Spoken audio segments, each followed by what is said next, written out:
рӯзи 13 феврал дар Алмато ба ёди қурбониёни моҳи январи хунин гирдиҳамоии мотамӣ баргузор шуд. хабар медиҳад Орда Кезе.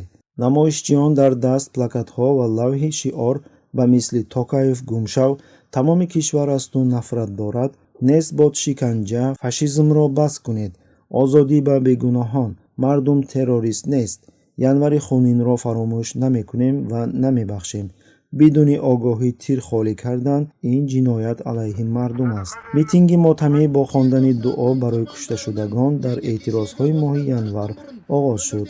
хешовандони кушташудагон ба остинашон лентаҳои сафед бастаанд. дар гирдиҳамоӣ бидуни иҷозат ҳудуди 700 нафар ширкат карданд. талаботи аслии наздикони ҳалокшудагон ва маҷрӯҳшудагон таҳқиқи софдилонаи парвандаҳои ҷиноӣ ва раҳоии афроди ғайриқонунӣ боздоштшуда буд.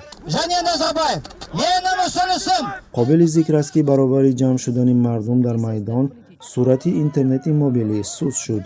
пас аз чанде алоқа комилан қатъ гардид. аён аст ки бо ин роҳ режим аз паҳн шудани маълумот дар бораи митинг монеа кард. кормандони милиса ба маҳалли гирдиҳамоӣ бе иҷозат расиданд, вале бо назардошти таҷрибаи манфии қаблӣ ҳеҷ чорае наандешиданд. Но в любом случае тоже обольщаться не надо, потому что, я думаю, власть тоже немного побоялась здесь создавать такую нервозную обстановку после вот тех событий, которые произошли, тем более на фоне вот этого мощного общественного резонанса в связи с пытками, которые происходят.